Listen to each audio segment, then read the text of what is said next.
Dans l'agriculture, le premier élément qui détermine votre rendement, c'est le sol.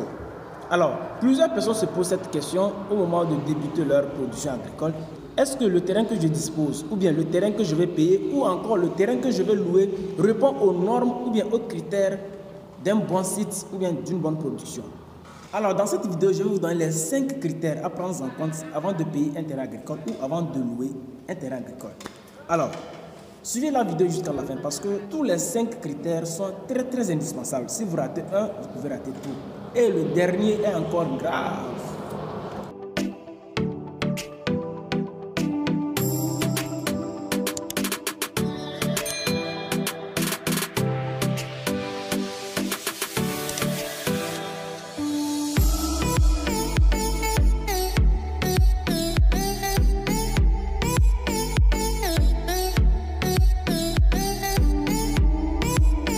Bien, mon nom c'est Julien Bamana, si tu ne me connais pas encore, et si c'est la première fois que tu découvres cette merveilleuse chaîne agricole du nom de Agriculture Créative, ici je parle des thématiques concernant l'agriculture, les techniques pratiques pour l'agriculture, le business agricole, l'entrepreneuriat agricole. Toutes ces thématiques sont sur cette chaîne.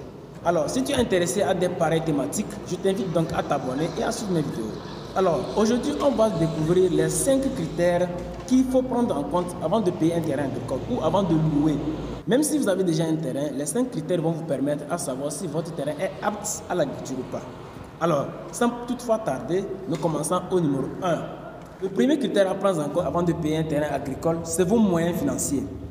Combien vous avez dans la poche? On dit souvent, la poche n'a pas de bouche, mais elle parle. C'est ça. Donc, votre terrain dépendra de vos moyens. Alors, les moyens financiers, c'est quoi? C'est l'argent. Si vous n'avez pas d'argent, vous ne pouvez pas payer un terrain. Alors, on ne peut pas payer un terrain, on ne peut pas prétendre payer un terrain de 500 000, or on a 100 000 francs CFA. Non. La méthode que je vous propose ici, si vous n'avez pas d'argent, c'est de louer le terrain. Donc, vous louez le terrain pour 1 an ou 2 ans. Vous faites une exploitation. Après avoir gagné de l'argent, vous pouvez maintenant passer à l'achat de ce terrain. Alors, il y a une autre chose. Si vous avez une petite somme, payez un terrain qui coûte moins cher. Donc, le premier élément à prendre en compte, il faut regarder d'abord votre poche. Seule votre poche déterminera le terrain que vous allez cultiver. Le deuxième élément qu'il faut prendre en compte avant de payer un terrain, c'est le type de culture que vous voulez implanter sur le site. On ne peut pas payer un terrain qui peut produire l'oignon et on prétend venir faire du cacao là-dessus. Non, ça ne se passe pas comme ça. Le site aussi dépend du culture que vous voulez réaliser. Il y a des gens qui payent des terrains parce qu'ils ont un terrain, donc ils veulent implanter. Non, tenez bien ceci. Toutes les cultures ne réussissent pas au même endroit. Alors, là où l'oignon réussit, ce n'est pas là-bas le riz réussit, ce n'est pas là-bas le cacao réussit, ce n'est pas là-bas la papaye réussit. Donc, il y a différents types. Ça dépendra donc quel type de production vous voulez faire. En fonction de ça, vous allez choisir un terrain adapté. Donc, avant de choisir un terrain, ayez en idée quel type de spéculation vous voulez mettre sur le site. Voilà. Si vous prenez par exemple un site où on produit de l'oignon et vous amenez du cacao, vous mettez, c'est que vous n'aurez pas quelque chose. Si vous prenez un site où on produit le riz et vous amenez par exemple du manioc, vous mettez, ça ne va pas produire. Donc, ayez en idée d'abord qu'est-ce que je veux faire de mon exploitation, qu'est-ce que je veux produire. En fonction de ça, vous allez maintenant approprier, vous allez maintenant payer un terrain approprié à votre culture. Parce que l'agriculture n'est pas une science exacte. L'agriculture n'est pas une science exacte. Pourquoi? Parce que là où le manioc réussit, c'est pas là-bas le riz réussit, c'est pas là-bas l'haricot réussit, c'est pas là-bas le cacao réussit, c'est pas là-bas l'oignon réussit, ainsi de suite, ainsi de suite. Donc, si je vous dis par exemple, moi je fais du manioc, c'est pas forcément que vous allez faire du manioc parce que je fais du manioc. Ça dépend de quel type de sol que moi j'ai ici. Voilà. Donc, l'agriculture, c'est une science qui n'est pas exacte. Donc, ayez en idée quel type de culture vous voulez faire avant de choisir un sol correspondant au type de culture que vous voulez réaliser. Avant de continuer la vidéo, assurez-vous que vous êtes déjà abonné. Et si ce n'est pas encore fait, faites-le en même temps. Partagez la vidéo et likez et donnez vos avis dans les commentaires. On y va. Le troisième critère à prendre en compte, c'est la zone géographique. On ne fait pas l'agriculture en ville.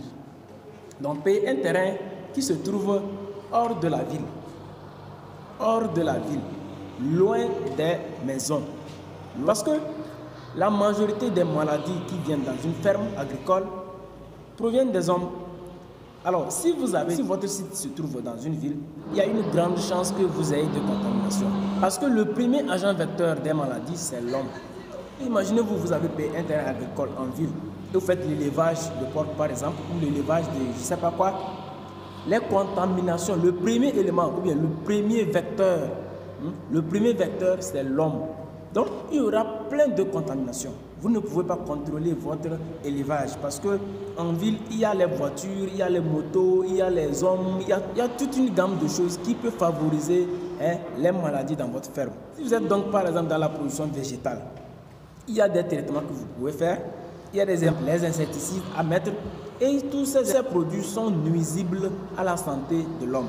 Donc, vous êtes en ville, vous êtes en train de pulvériser votre champ avec des insecticides, vous êtes en train de nuire la santé humaine. Vous comprenez?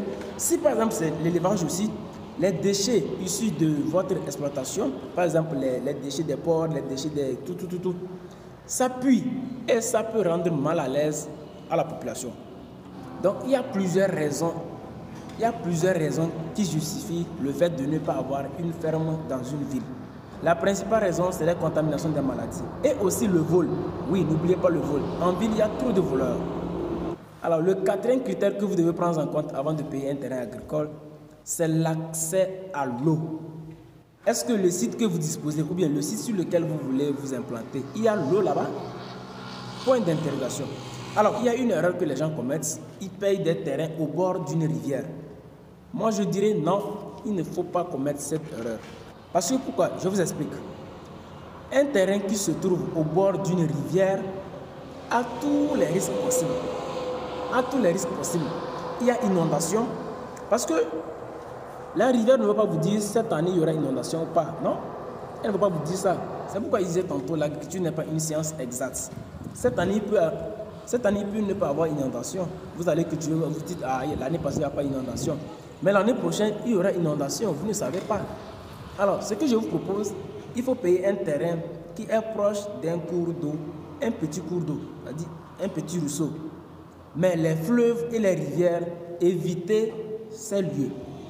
En revanche, si vous voulez faire en contre-saison, c'est-à-dire en saison sèche, là vous pouvez prendre ces zones, parce qu'en saison sèche, il n'y a pas la pluie, donc il n'y aura pas les types d'inondations et consorts. Donc vous pouvez prendre un terrain qui est proche d'un cours d'eau pour profiter de l'eau qui se trouve dans le cours d'eau pour arroser votre exploitation. Dans ce cas, c'est accepté.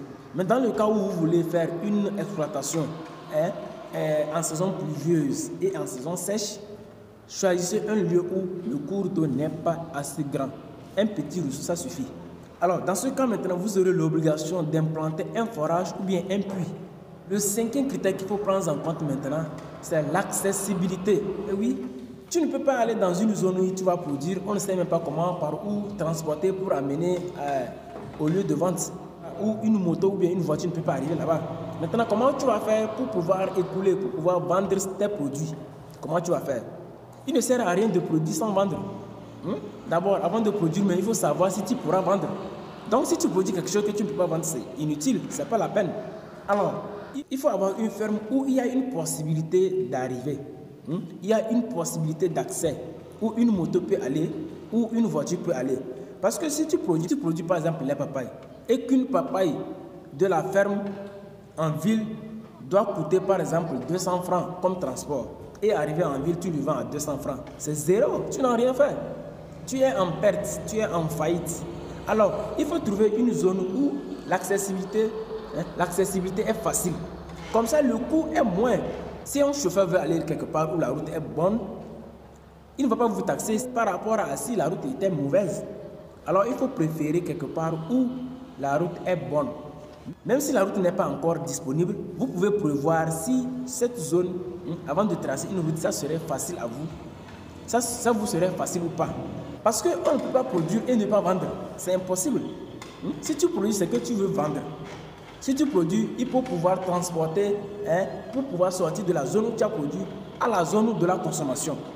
Si maintenant le transport de la zone de production à la zone de consommation coûte énormément, ça veut dire que tu es en train de perdre. Voici donc les 5 critères que j'avais à partager avec vous. En résumé, c'est quoi? Pour choisir un site agricole, pour payer un terrain agricole, il faut avoir 5 critères. Il faut travailler sur 5 critères principaux. Le premier, c'est les moyens financiers. Combien vous avez? Le deuxième, c'est le type de culture que vous voulez réaliser dans votre exploitation ou bien dans votre site.